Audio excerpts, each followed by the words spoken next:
अस्सलामुअलैकुम, मैं हूं तलहा अनवर। दीन इस्लाम की इमारत और हर मुसलमान के ईमान की इमारत के 5 अहम तरीन सुतून वज़ा किए हैं। हर एक सुतून की अपनी अहमियत है और उसकी फर्जियत भी दीन इस्लाम में बताई गई है। बीमार हों, बिस्तर मर्ग पर हों, कुछ अरकान ऐसे हैं जिनकी अदायगी उस वक्त तक जरूरी है जिस तरीके से नमाज है, रोजा है, ज़कात है। उसी तरीके से दीन इस्लाम का मजबूत तरीन सुतून हज भी अदा करना जरूरी है। क्या हज की फर्जियत है, क्या हज की अहमियत है और एक इंसान पर हज लाजिम है या फिर साहिब इस्तिताअत ही सिर्फ हज अदा कर सकते हैं, इन तमाम सवालात के जवाब आज लेंगे। हमारे साथ मौजूद हैं मुफ्ती अहमद रजा खान कादरी हबीबी साहब। अस्सलाम वालेकुम मुफ्ती। वालेकुम अस्सलाम व रहमतुल्लाह। दर हकीकत यह हज इबादतों का मजमुआ है और साथ साथ ये भी याद रख लें मेरे मोहतरम कि हज बैतुल्लाह ये तमाम अंबिया किराम की यादगारों का मजमुआ है। आइए हम आपको बताते हैं कि अरफात के मैदान में हम जाकर क़याम करते हैं, इसका फ़लसफ़ा क्या है। हम मीना में जाते हैं, वो भी एक चटियल मैदान है। तो अगर सिर्फ चटियल मैदान में ही इबादत करना मकसूद होता तो चटियल मैदान हमारे मुल्क में भी इसकी कमी नहीं है, लेकिन अल्लाह रब्बुल आलमीन मुझे और आपको इस बात का पाबंद बनाता है कि आप यहाँ से बैतुल्लाह की तरफ जाएं और वहाँ से निकल कर आप अरफात के मैदान में भी जाएं, वहाँ पर क़याम करें। जब तक आप क़याम नहीं करेंगे आपका हज होगा ही नहीं। अब हमने पूछा मौला अरफात के मैदान में, वहाँ पे तो चटियल मैदान है, ये मैदान तो दुनिया के हर कोने में मौजूद है, भला उस मैदान की ऐसी क्या खासियत है कि हम जाके वहाँ पे बैठेंगे, रात को क़याम करेंगे तो हमारे हज की अदायगी होगी। तो हमें इरशाद हुआ कि अरफात ये मेरे दोस्तों की यादगार है। अरफात को अरफात इसलिए कहते हैं कि इसका माना पहचानना। ये वो मुक़द्दस मैदान है जहाँ पे मेरे और आपके आबा व अजदाद में से सबसे आला तरीन हमारे वालिद गिरामी सैयदना आदम अलैहिस्सलाम और हमारी दादी सैयदना हवा अलैहिस्सलाम आपस में मिले थे, और न सिर्फ मिले थे बल्कि एक दूसरे को पहचान गए थे। जमीन पर तारुफ वहीं पर हो गया था, एक दूसरे की मारिफत होगी और वो मैदान अरफात कहलाया।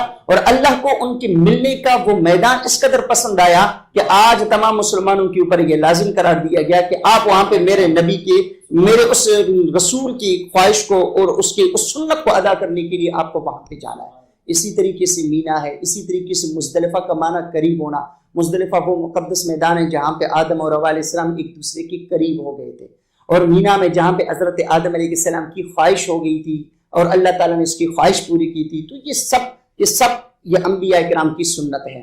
और उसके बाद हम जाके वहां पे मीना में जो शैतान को कंकरियां मारते हैं, आज शैतान वहां पर नहीं है, सिर्फ वो जगह है। हमें ये बताया जाता है कि ये वो जगह है जहां पे नबी खड़े होकर उसने शैतान को कंकरियां मारे, लिहाजा तुम भी सिर्फ उसकी सुन्नत को अदा करके कंकरियां मारो, यही तुम्हारे लिए इबादत है। और यही हज का फलसफा मुझे और आपको हज ये बताता है कि इबादत सिर्फ सजदे का नाम नहीं, इबादत सिर्फ नमाज का नाम नहीं, इबादत अंबिया इकराम की सुन्नतों का नाम है। अंबिया इकराम ने जहां पर कंकरियां मारी, आप भी कंकरियां मारेंगे तो ये इबादत है। जहां पर अंबिया इकराम मिले, आप वहां पर जाके क़याम करेंगे, ये भी आपके लिए इबादत है। अंबिया इकराम ने अपने बालों की सफाई की, आप अपने बालों की सफाई करेंगे, ये भी आपके लिए इबादत है। अंबिया इकराम हम जो हालत एहराम में वहां पे जाते हैं, ये एहराम में सरकार दो आलम सल्लल्लाहु अलैहि वसल्लम की हदीस से मुबारक है। आपने फरमाया कि इस मैदान से मूसा अलैहिस्सलाम गुजरे हालत एहराम में, हजरत आदम अलैहिस्सलाम यहाँ पे आए हालत एहराम में। तो ये एक कपड़ा बगैर सिला हुआ जो हम पहनते हैं, ये भी अंबिया इकराम की सुन्नत है। दर हकीकत अल्लाह रब्बुल आलमीन हज के जरिए मुझे और आपको अपनी दीन की कुर्बत यूं फरमा देता है कि लोगों, मेरे दीन अगर समझना है तो बस मेरे अंबिया को समझ लो, मेरे अंबिया के रास्ते को समझ लो, मेरे अंबिया की सुन्नतों को समझ लो। मुफ्ती साहब ये बताइएगा कि ज़कात के हवाले से कहा जाता है कि उसके कुछ मसारिफ मौजूद हैं, उसका कुछ निसाब मौजूद है। साहिब इस्तिताअत हो 7.5 तोला सोना या 52.5 तोला चांदी मौजूद हो, कुछ अरसा उस पर गुजर जाए तो ही ज़कात जो है वो फर्ज होती है। क्या हज के लिए भी यह निसाब मौजूद है? तो ज़कात एक खालिसतन माली इबादत है, उसमें बदनी इबादत का कोई पहलू नहीं मिलता, बखिलाफ हज बैतुल्लाह के कि हज बैतुल्लाह सिर्फ माली इबादत नहीं है। इसके फलसफे की तरफ हम जाए ना तलहा भाई, तो ये वो अजीम तरीन इबादत है कि इसके अंदर तमाम इबादतों का, जितनी भी इबादतें हैं, तमाम इबादतों का वो एक खुलासा हमें इसके अंदर नजर आता है। इसके अंदर ये बदनी इबादत भी है और ये बैक वक़्त माली इबादत भी है। माली इबादत के लिए इसके लिए शरीयत ने कोई खास निसाब मुकर्रर नहीं किया कि आपके पास इतना सोना हो, आपके पास इतनी चांदी हो, اور ان کے اوپر اتنا سال گزرنا چاہیے. ان استطعت الیہ سبیلا، اگر راستے کی طاقت ہو. تو راستے کی طاقت کا کیا مطلب ہے؟ ہمارے امام اعظم ابو حنیفہ رحمۃ اللہ علیہ نے جو فرمایا فقہ انفی کے مطابق وہ یہ ہے کہ حج بیت اللہ کا حج ہر اس شخص کے اوپر فرض ہے جو سفر کے آنے جانے کے خرچے کی گنجائش بھی رکھتا ہو، اخراجات کی، اور وہاں پہ رہنے کی، وہاں پہ کرائے کے مکان، وہاں پہ کھانا، اور جتنے دن وہاں پہ رہیں گے اپنا علاج معالجہ ان سب کا خرچہ وہ اٹھا سکے، اور پیچھے جتنے دن وہ اپنے گھر میں نہیں ہوں گے اپنے گھر والوں کے لیے ان کو خرچہ دینا.